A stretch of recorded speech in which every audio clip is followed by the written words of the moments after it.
하나님 말씀은 스가랴 14장 1절부터 11절까지 우리 함께 교독하겠습니다. 여호와의 날이 이르리라. 그날에 내 재물이 약탈되어 내 가운데에서 나누이리라. 내가 이방 나라들을 모아 예루살렘과 싸우게 하리니 성읍이 함락되며 가옥이 약탈되며 부녀가 욕을 당하며 성읍 백성이 절반이나 사로잡혀 가려니와 남은 백성은 성읍에서 끊어지지 아니하리라. 그때 여호와께서 나가사 그 이방 나라들을 치시되 이왕의 전쟁 날에 싸운 것 같이 하시리라. 그날에 그의 발이 예루살렘 앞 곧 동쪽 감람산에 서실 것이요 감람산은 그 한가운데가 동서로 갈라져 매우 큰 골짜기가 되어서 산 절반은 북으로 절반은 남으로 옮기고 그 산 골짜기는 아셀까지 이를지라. 너희가 그 산 골짜기로 도망하되 유다 왕 우시아 때에 지진을 피하여 도망하던 것 같이 하리라. 나의 하나님 여호와께서 임하실 것이요 모든 거룩한 자들이 주와 함께하리라.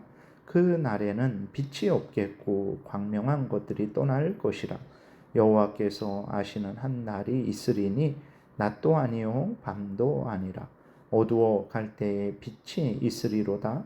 그날에 생수가 예루살렘에서 솟아나서 절반은 동해로 절반은 서해로 흐를 것이라. 여름에도 겨울에도 그러하리라. 여호와께서 천하의 왕이 되시리니 그날에는 여호와께서 홀로 한 분이실 것이요 그의 이름이 홀로 하나이실 것이라. 온 땅이 아라바같이 되되 게바에서 예루살렘 남쪽 림몬까지 이를 것이며 예루살렘이 높이 들려 그 본처에 있으리니 베냐민 문에서부터 천문 자리와 성 모퉁이 문까지 또 하나넬 망다에서부터 왕의 포도주 짜는 곳까지라. 사람이 그 가운데에 살며 다시는 저주가 있지 아니하리니 예루살렘이 평안히 서리로다. 아멘. 기도드리겠습니다. 하나님 아버지 감사합니다. 이 시간에 하나님 말씀을 전하고 듣습니다. 성령께서 역사하셔서 우리를 향한 하나님의 뜻을 잘 알고 믿고 순종해서 하나님의 영광을 드러내고 이웃을 유익하게 하고 우리도 하나님이 주시는 크신 은혜 늘 누리게 도우소서. 감사드리고 예수 그리스도의 이름으로 기도드렸습니다. 아멘.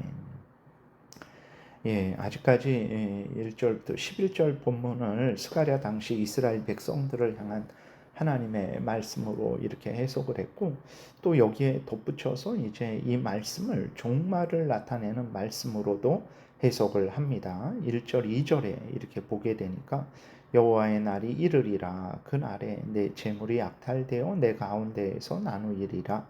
내가 이방 나라들을 모아 예루살렘과 싸우게 하리니 성읍이 함락되며 가옥이 약탈되며 부녀가 욕을 당하며 성읍 백성이 절반이나 사로잡혀 가려니와 남은 백성은 성읍에서 끊어지지 아니하리라. 이렇게 기록이 되어 있는데 여호와의 날은 이제 예수 그리스도 재림으로 인한 최후 심판의 날로 보는 거예요. 그러니까 이 땅에서 이제 하나님이 선악간의 심판을 행하십니다.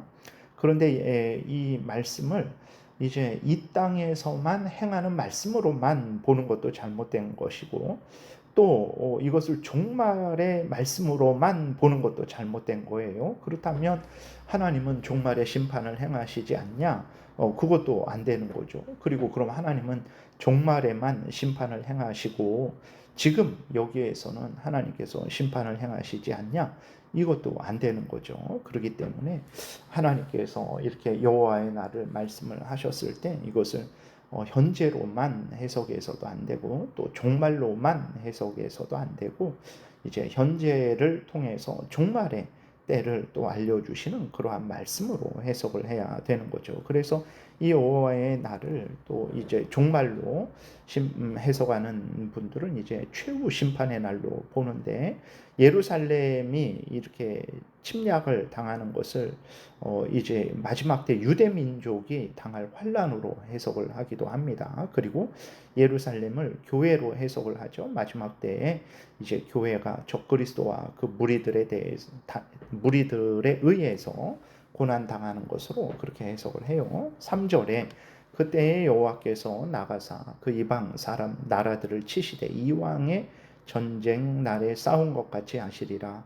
그러니까 하나님이 이전에 하나님께서 하나님의 백성 교회를 구원하신 것처럼 적그리스도와 그 무리들을 쳐서 교회를 구원하신다라는 그러한 내용으로 해석을 합니다. 4절부터 5절에 그날에 그의 발이 예루살렘 앞 곧 동쪽 감람산에 서실 것이요 감람산은 그 한가운데가 동서로 갈라져 매우 큰 골짜기가 되어서 산 절반은 북으로 절반은 남으로 옮기고 그 산 골짜기는 아셀까지 이를지라. 너희가 그 산 골짜기로 도망하되 유다 왕 우시야 때에 지진을 피하여 도망하던 것 같이 하리라.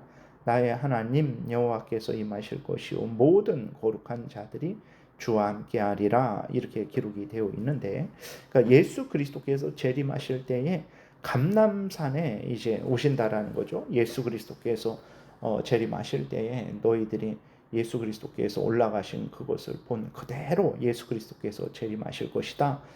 그러한 말씀에 근거해서 예수 그리스도께서 재림하실 때 감람산에서 승천하셨는데 그 감람산에서 이제 산으로 재림하실 것이다. 이렇게 해석을 합니다. 그리고 그때에 여러 가지 두려운 일들이 있을 것이고 산이 갈라진다고 그랬잖아요. 그것처럼 지진도 일어나게 될 것이다. 로 해석을 합니다. 그리고 5절 끝부분에 모든 거룩한 자들이 주와 함께 하리라. 그래서 이 거룩한 자들을 천사로 해석하기도 하고 하나님의 그 택한 백성들로 해석을 하기도 합니다. 6절에 그날에 빛이 없겠고 광명한 것들이 떠날 것이라.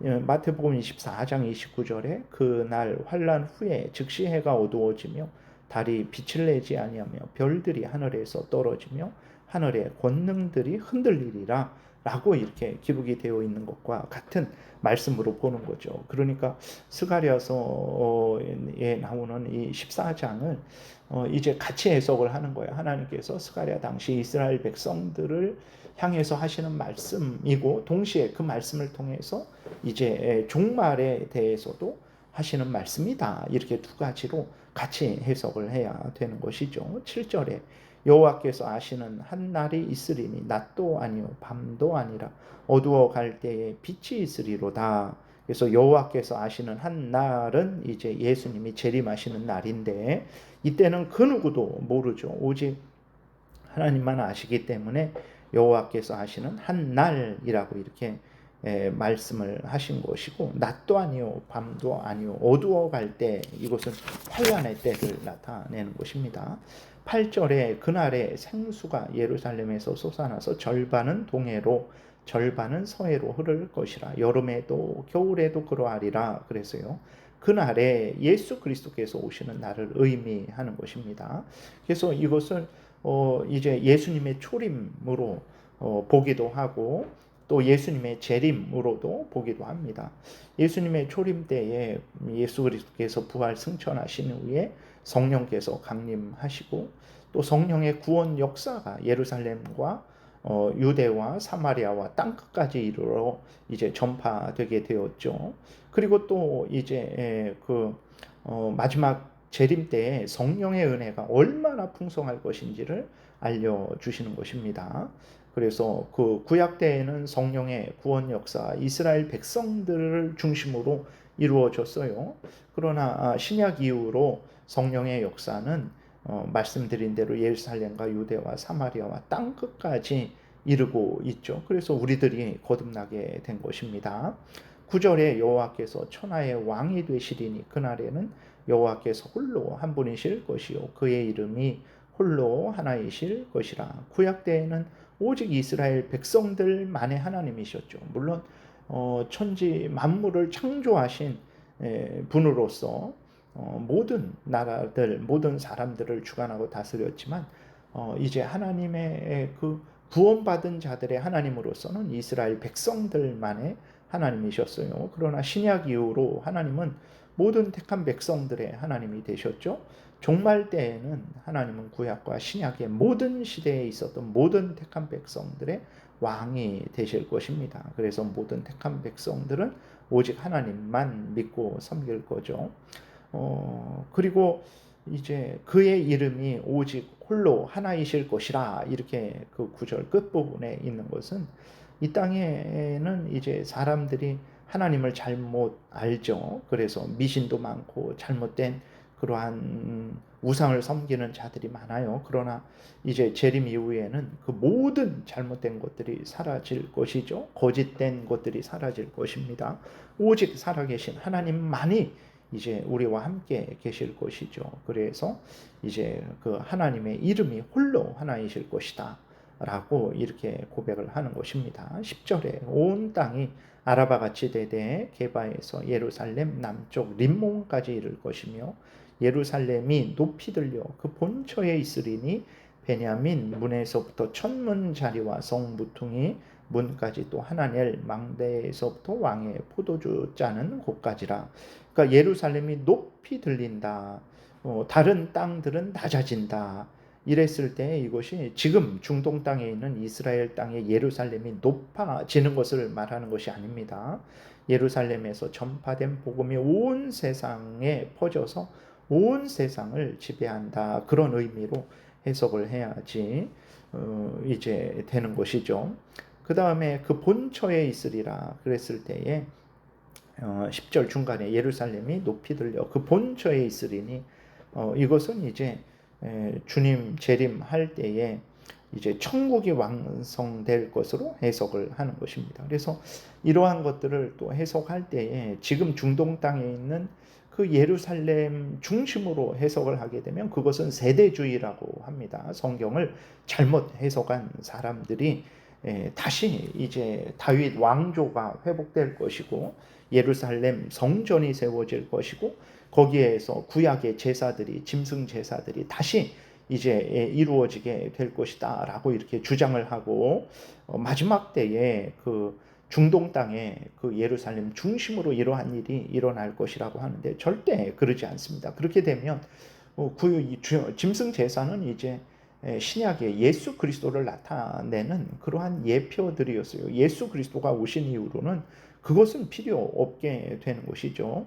그리고 구약의 이스라엘 백성들도 하나님이 예수님 오시기까지만 하나님의 백성으로서 이제 사용을 하신 것이지 그 이후에는 우리가 살펴본 대로 예루살렘과 유대와 사마리아와 땅 끝까지 이르러 하나님의 택한 백성들이 이제 모두가 다 예수 그리스도를 믿어 하나님의 백성이 되는 것입니다. 그런데 이제 예수 그리스도가 오셨는데 짐승 제사가 다시 그럼 예수 그리스도는 더 필요 없는 것인가요? 그거는 있을 수 없는 일이죠. 그리고 이 다윗 왕조가 다시 회복된다? 그것도 있을 수 없는 일입니다. 그러한 해석은 잘못된 해석이라는 것을 우리가 잊지 말아야 됩니다. 11절에 사람이 그 가운데 살며 다시는 저주가 있지 아니하리니 예루살렘이 평안히 서리로다. 이것은 이제 주님이 재림하신 이후에 이루어질 영광스러운 그러한 천국의 복된 것을 나타내는 것입니다. 중동 땅에 있는 예루살렘 중심으로 해서 이 땅에 천국이 이루어지는 게 아니에요. 새하늘과 새 땅을 말하는 것입니다. 계시록 22장 3절부터 다시 저주가 없으며 하나님과 어린 양의 보좌가 그 가운데 있으리니 그의 종들이 그를 섬기며 그의 얼굴을 볼 터이요 그의 이름도 그들의 이마에 있으리라. 다시 밤이 없겠고 등불과 햇빛이 쓸데없으니 이는 주 하나님이 그들에게 빛이심이라. 그들이 세세토록 왕노릇 하리로다. 이것처럼 11절도 중동 땅에 있는 예루살렘, 이 땅에 있는 예루살렘이 그렇게 복되게 된다라는 것이 아니라 천국을 나타내는 것이라는 것을 항상 우리가 잊지 말아야 됩니다. 정리하면 하나님이 이렇게 선지자들을 통해서 말씀을 하세요. 그랬을 때 그 문맥을 보면서 정말 그것은 미래에 일어날 일인지 아니면 그 당시 사람들에게 하시는 말씀을 말씀인지 구별을 해야 되고, 또 동시에 그 당시 하시는 사람들에게 말씀을 하시면서 동시에 그것을 가지고 미래를 하나님께서 알려주시는 것인지 그것을 잘 분별해서 우리가 성경을 해석하면 되겠습니다. 그래서 14장은 이제 스가랴 당시 이스라엘 백성들에게 하시는 말씀이고, 동시에 그것을 통해서 이제 미래에 예수님의 초림 때도 있고 또 예수님의 재림 때에도 있고, 그러한 미래에 있을 그런 역사를 하나님이 알려주시는 것이라는 것으로 우리가 잘 해석을 하면 되겠습니다. 기도드리겠습니다. 살아계신 하나님 아버지, 감사합니다. 하나님의 말씀을 잘 알고 믿고 순종하게 도우소서. 미련한 우리들 성령께서 역사하셔서 하나님의 뜻을 잘 알고 믿고 순종해서 하나님의 영광을 드러내고 이웃을 유익하게 하고 우리도 하나님이 주시는 크신 은혜 늘 누리게 도우소서. 감사드리고 예수 그리스도의 이름으로 기도드렸습니다. 아멘. 하늘에 계신 우리 아버지요, 이름이 거룩히 여김을 받으시오며 나라의 임하옵시며 뜻이 하늘에서 이루어진 것 같이 땅에서도 이루어지이다. 오늘날 우리에게 일용할 양식을 주옵시고 우리가 우리에게 죄지은 자를 사하여 준 것 같이 우리의 죄를 사하여 주옵시고 우리를 시험에 들게 하지 마옵시고 다만 악에서 구하옵소서. 대개의 나라와 권세와 영광이 아버지께 영원히 있사옵나이다. 아멘. 지금은 우리 구주 예수 그리스도의 은혜와 하나님 아버지의 크신 사랑과 성령의 교통하심이 항상 하나님이 성경에서 알려주신 대로 믿고 따르고자 은혜 구하며 돌아가는 하나님의 택한 백성들 머리 위에 지금부터 영원토록 함께 있을지어다. 아멘.